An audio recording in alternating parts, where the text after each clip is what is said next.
دو آیتوں کا مطلب سمجھیں گے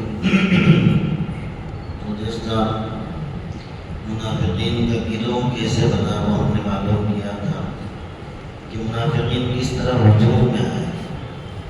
عبداللہ ابن ابی ابن سلول کو جو سردار نہیں بنایا وہ حضرت تھا، تو پھر منافقین اس کے ذریعے سے وجود میں آئے۔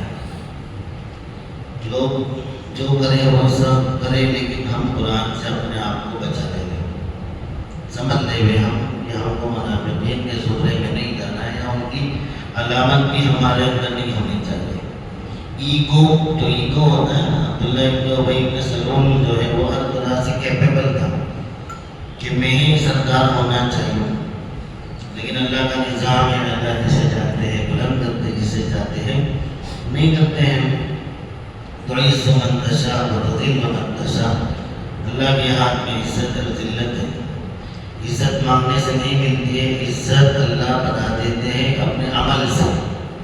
بینر مانگنے سے عزت نہیں ملتی ہے، عزت مانگنے سے نہیں ملتی ہے، بلکہ اللہ رب العالمین فرماتے ہیں کہ ہمیں راضی کرو، عزت مل جائے گی۔ سمپل لاجک ہے، اس لیے عزت لوگوں سے مت مانگو، بلکہ اللہ کو راضی کرو، اللہ عزت دیں گے۔ یہ قاعدہ ہے اس کا۔ تو یہ ہمارا کل پورا قصہ ہم نے سن لیا تھا، غزوہ بدر میں مسلمانوں کی جیت، اور عبداللہ ابن ابی ابن سلول کی جو حالت ہوئی کہ اس نے پلان کیا کہ اب ہم کو ظاہر میں مسلمان بن کے رہنا ہے اور اندر سے جو ہے کافر بننا ہے۔ ہمیشہ یاد رکھو، چاپلوس آدمی جو ہے منافق ہوا کرتا ہے۔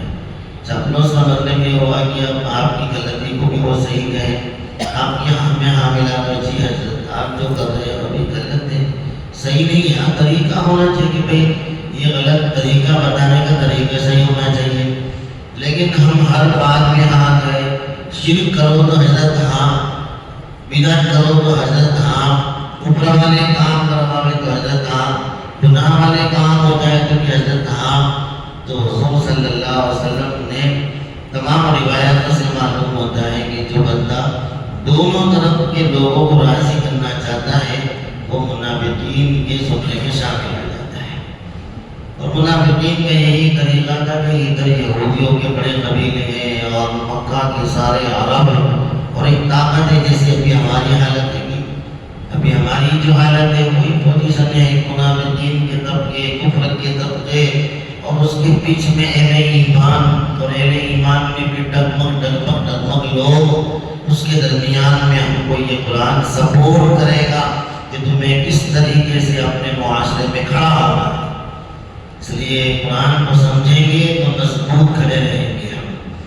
تو اللہ پاک منافقین کا ذکر فرماتے ہوئے کہتے ہیں کہ انہوں نے کچھ گروہوں نے پلان بنا لیا کہ اپنے ان کو بھی راضی رکھو، ان کو بھی راضی رکھو، یہ جیت گئے تو ان کا ہم تمہارے، اور یہ جیت گئے تو ہم تمہارے۔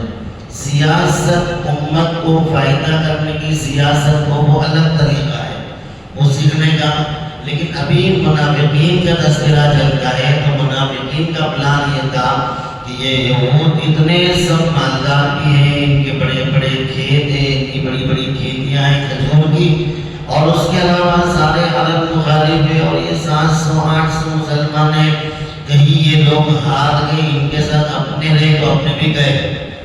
قرآن کریم میں اللہ تعالیٰ نے فرمایا کہ یہ جب مسلمانوں کی شہادت ہے وہی تو یہ کہتے تھے اچھا ہوا ہم نے گئے، ماں قتلنا، ہم قتل نہیں ہوئے۔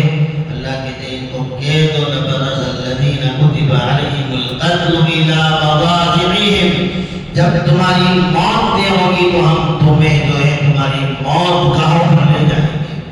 تم یہ مت سمجھنا کہ محمد صلی اللہ علیہ وسلم کے ساتھ ہم چاہتے تو مر جاتے، ارے تمہیں جس دن مرنا ہے اس دن ہم تمہیں نکال کے موت کے گھاٹ اٹھا دیں گے۔ یہ قرآن میں ہمیں سمجھایا ہے۔ اس سے آپ کا حوصلہ بلند ہوگا، آپ کے اندر کانفیڈنس بڑھے گا، آپ کے اندر بھروسہ بڑھے گا کہ نہیں، جب تک اللہ نہیں چاہیں گے میری موت نہیں آ سکتی ہے، اور جب اللہ چاہیں گے تو مجھے کوئی بچا نہیں سکتا ہے گا۔ تو یہ منافقین کا پلان تھا، اور اللہ ہماری حفاظت فرمائے، ایسے پلان سے اپنے آپ کو بچائے، تقدیر پہ پورا بھروسہ رکھے، ایمان پہ چلتے رہے۔ منافقین کی یہ پلاننگ میں انجام تو بہت خطرناک ہوا۔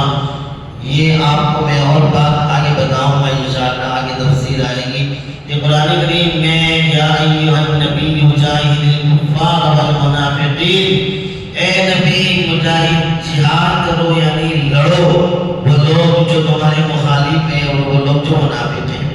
لیکن پوری تاریخ میں اور پوری سیرت میں منافقین کے ساتھ ایک بھی جنگ نہیں ہے، ایک بھی جنگ نہیں ہے۔ جو جنگ ہوئی وہ غزوہ بدر ہوئی، وہ مکہ والے بدر کی بات۔ بہرحال جب قرآن میں یہ باتیں آتی ہیں تو لوگ اپنے اوپر بھی لے جاتے ہیں، تو دیکھو کانسٹیٹیوشن کے خلاف کوئی بھی کرے گا وہ کوئی اس کے خلاف لڑے گا۔ اللہ کے کانسٹیٹیوشن کو رسول اللہ لے کر آئے تھے اور ان کے خلاف کرنے والے تھے، تو اللہ کے رسول کی وہاں لڑائی ہوئی۔ یہ تو ہر کوئی کرتا ہے، اس ملک کی لڑائی کو کوئی یدھ کہتے، کوئی جہاد کہتے، کوئی وار کہتے، وہ الگ بات ہے۔ لیکن اللہ رب العالمین نے رسول اللہ صلی اللہ علیہ وسلم کو بتایا کہ دیکھو ایک گروہ کھڑا ہوا ہے، وہ گروہ کا پلان یہ ہے وَمِنَ النَّاسِ مَن يَقُولُ آمَنَّا بِاللَّهِ، لوگوں میں سے کچھ لوگ کہتے ہیں کہ ایمان لائے اللہ پر، وَبِالْيَوْمِ الْآخِرِ، اور آخرت کے دین پر۔ کس کو کہہ رہے ہیں؟ رسول اللہ صلی اللہ علیہ وسلم، جن پہ وحی آتی ہے، جن کو اللہ تعالیٰ سب بتا دیتے ہیں، سمجھ کے چلیو، اپنا تو کوئی کلاس نہیں ہے، وہ تو یوں ہی گھماتے ہوئے مولوی صاحب سبحان اللہ سبحان اللہ اللہ اکبر، آپ کے دیدار ہو گئے تو ایسا لگا فرشتوں کے دیدار ہو گئے، تو پہلے ہی چوکنا ہو جاؤ گے اللہ اکبر، تھوڑا سنبھلنے کی ضرورت ہے۔ جتنی میری تعریف نہیں ہونی چاہیے اس سے زیادہ ہو جائے نا تو سمجھ دے گا کہ تھوڑا خطرناک ماحول ہے۔ یہ قرآن کہتا ہے، میں نہیں کہتا ہوں، یہ کہتے ہیں اللہ پر ایمان لائے، آخرت کے دین پر ایمان لائے۔ مسلمان جب ایمان لاتے ہیں تو کیا کہتے ہیں؟ اشہد ان لا الہ الا اللہ واشہد انک محمد رسول اللہ، یہ کہتے تھے وہ۔ لیکن یہ آگے بڑھ کے کہتے ہیں اللہ پر ایمان لائے، رسول اللہ پر ایمان لائے، تو اللہ خود کہتے ہیں اذا جاءک المنافقون قالوا نشہد انک لرسول اللہ، منافقین آگے کہتے ہیں کہ آپ اللہ کے رسول ہو، اللہ یشہد ان المنافقین لکاذبون، اللہ کہتے ہیں منافقین جھوٹے ہیں۔ یہ قرآن کریم کے اندر اور سمجھایا ہے ہمیں تاکہ ہم اپنے گھر سے لے کر اپنے معاشرے تک منافقانہ زندگی ہرگز نہ گزاریں۔ اور آگے اللہ کہتے ہیں کہ یخادعون اللہ والذین آمنوا۔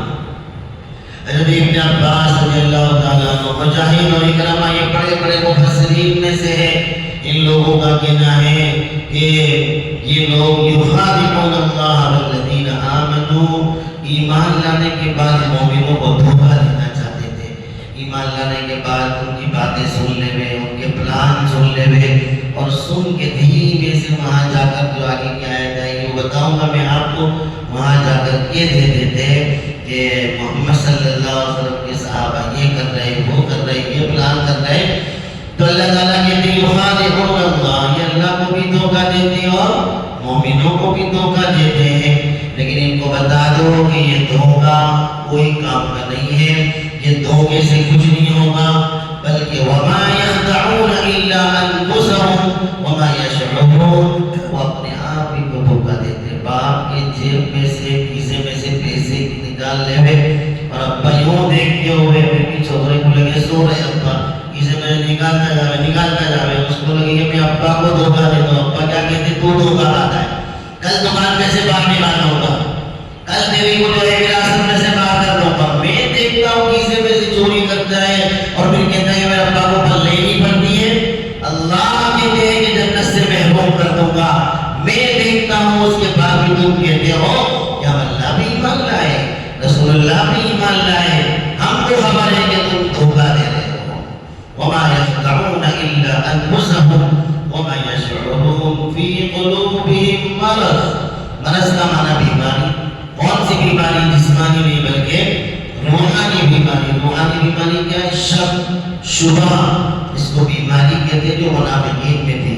یہ ہمیشہ شک میں رہتے تھے، جس کا بلہ بھاری ادھر جائیں گے۔ ہم سورہ توبہ سنیں گے، سورہ انعام سنیں گے تو بڑا کھل کے اللہ نے اس کا تذکرہ کیا ہے کہ یہ بس کہتے تھے کہ جدھر کا پلڑا بھاری ادھر جا کے بیٹھ جائے گا۔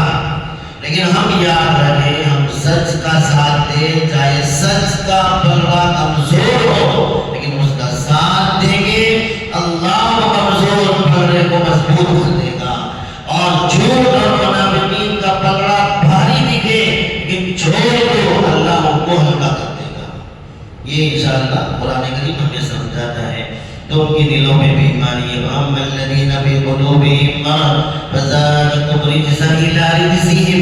ایک جگہ قرآن نے کہا کہ ان کے اندر ناپاکی ہے. تو ناپاکی یہی ہے کہ ان کے دل گندے ہیں.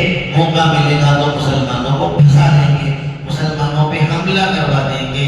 تو اللہ کہتے ہیں فِي قُلُوبِهِم مَرَضٌ, ان کے دلوں میں بیماری ہے. فَزَادَهُمُ اللَّهُ مَرَضًا. جتنا یہ مخالفت کرتے جا رہے ہیں اتنی ان کے اندر اور بیماری بڑھ رہی. مسلمان جو ترقی کر رہے ہیں وہ آگ لگ رہے, مسلمان جو ترقی کر رہے ہیں آگ لگ رہی ہے اور پریشان ہو رہے ہیں. تو اللہ کے فزادہم اللہ مرضا. منافقین کو کبھی چین نہیں ملتا ہے. جو مسلمان اپنے بھائی کی ترقی پر راضی نہیں ہوتا ہے وہ منافقین کی نشانیوں میں سے نشانی ہے. قرآن کریم میں اللہ فرماتے ہیں کہ محمد صلی اللہ علیہ وسلم ان تو صرف حسنۃ تسؤہم, جب آپ کو کوئی اچھائی ملتی ہے, کامیابی ملتی ہے تو ان کے منہ ادھر جاتے ہیں, اور جب آپ پر کوئی حالات آتے ہیں تو یہ خوش ہو جاتے ہیں. تو منافقین کی نشانی ہے کہ مومنوں کو اگر نعمت ملی ہے تو منہ بنانا, اور مومنوں کو مصیبت آئی ہے تو خوش ہونا. یہ منافقین کی نشانیوں میں سے نشانی ہے. اللہ اس سے ہماری حفاظت فرمائے.